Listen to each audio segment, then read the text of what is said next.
आज से निराशा आपकी जिंदगी का हिस्सा नहीं, यीशु मसीह के सामर्थ्य नाम में। आप टूटे नहीं रहेंगे यीशु मसीह के सामर्थ्य नाम में। मेरी प्रार्थना है आज से आप भावनाओं के अनुसार नहीं, क्योंकि एक दिन आपको अच्छा लगेगा, यीशु मसीह अच्छे लगेंगे और प्रार्थना करने का दिल करेगा, लेकिन एक दिन सब कुछ अच्छा नहीं लगेगा। और अगर सब कुछ हम दिल करने के अनुसार करेंगे तो शैतान उस बात का फायदा उठाएगा। मुझे महसूस हो ना हो, वो भला परमेश्वर है। मेरी परिस्थितियां कुछ भी कहें, वो भला परमेश्वर है। अय्यूब जानता था जब उसके बच्चे मरे, जब उसका बिजनेस डूबा, जब वो बीमार हुआ, कि मैं कोई मायने नहीं करता कि मेरे जीवन में क्या हो रहा है। मेरी परिस्थितियां परमेश्वर के भलेपन को बदल नहीं सकती। वो भला था, वो भला है, वो भला रहेगा। वो धन्य था, वो धन्य है, वो धन्य रहेगा। ऊंची आवाज में मुझे अपनी भावनाओं के अनुसार नहीं चलना है। मेरी फीलिंग्स क्या कहती है इस समय, क्योंकि मैं बीमार हूं, क्योंकि मैं गरीब हूं, क्योंकि मैं प्रॉब्लम में हूं, मेरी भावनाएं मुझसे क्या कहती हैं कोई मायने नहीं करता।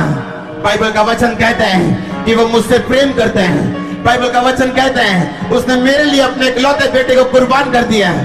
बाइबल का वचन कहता है कि मैं यीशु मसीह का सगा भाई, मैं यीशु मसीह की सगी बहन हूं। आपका आमीन मुझे सुना नहीं।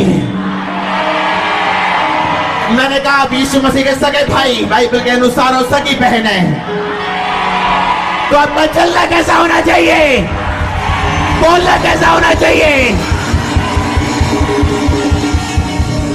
अगर एक व्यक्ति का सगा भाई एमएलए हो, उसके चलने का तरीका बदल जाता है। आपका सगा भाई जीवित परमेश्वर है, वो आपकी प्रॉब्लम्स को समझते हैं, वो आपकी प्रॉब्लम्स को जानते हैं। बाइबल में लिखा हमारा महायाजक ऐसा नहीं है जो हमारी प्रार्थनाओं को, हमारी दुर्बलताओं को, हमारी कमजोरियों और हमारी बीमारियों को समझ ना सके।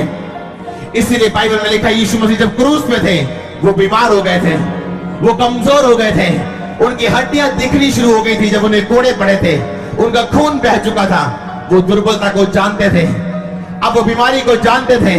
वो जानते थे बीमारी किसे कहते हैं, दर्द किसे कहते हैं, पीड़ा किसे कहते हैं, रिजेक्शन किसे कहते हैं। जब लोग छोड़ देते तो वो रिजेक्शन की दर्द किसे कहते हैं। इसलिए परमेश्वर ने लिखा अब मेरा महायाजक जो यीशु मसीह है, वो ऐसा नहीं है जो मेरे दुखों को समझ ना सके, वो ऐसा नहीं है जो मेरी पीड़ा को समझ ना सके।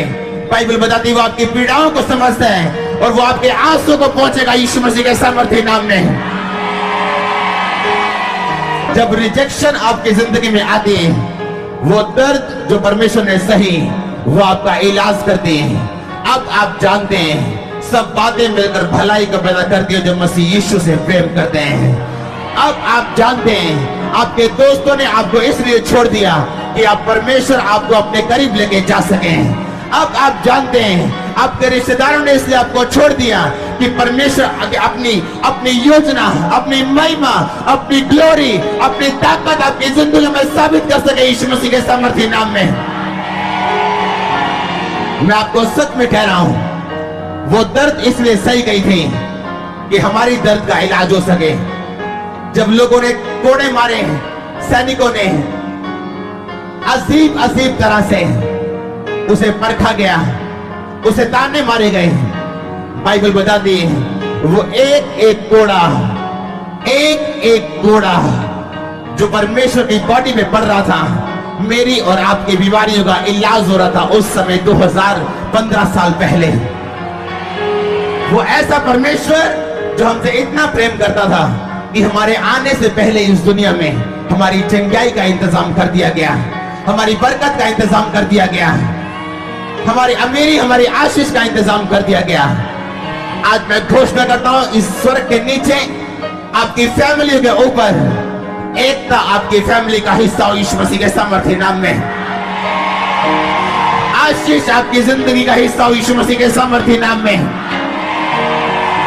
बाइबल बताती है अब हमें बीमार रहने की जरूरत नहीं। यही गुड न्यूज है। गॉस्पेल का मतलब क्या है, सुसमाचार का मतलब क्या है?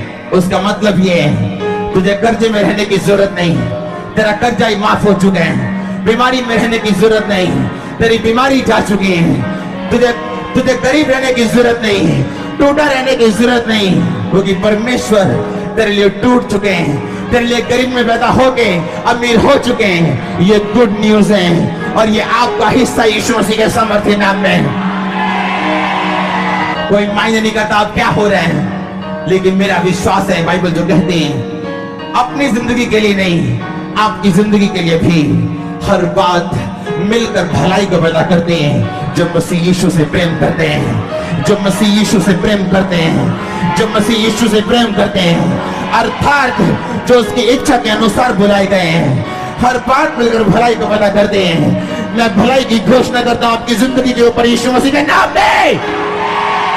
भलाई की घोषणा करता हूं अपने परिवार के ऊपर, आपके बिजनेस के ऊपर यीशु मसीह के सामर्थ्य नाम में।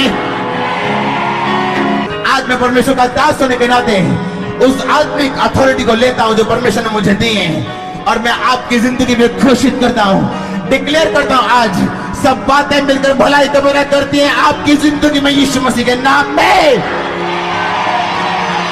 आज मैं बोलता हूं परिस्थितियों को, वो आपकी जिंदगी में कैसी भी क्यों ना हो, आज से वो आपके अच्छे के लिए काम करे यीशु मसीह के सामर्थ्य नाम में। मैंने कहा वो आपके अच्छे के लिए काम करे यीशु मसीह के सामर्थ्य नाम में। चंगे हो जाओ यीशु मसीह के सामर्थ्य नाम में। अगर आपका आमीन ऊंचा और लंबा, ये प्रोफेसी आपके लिए यीशु मसीह के नाम में। चंगे हो जाओ,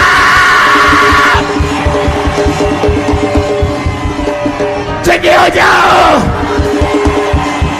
आजाद हो जाओ, चंगे हो जाओ।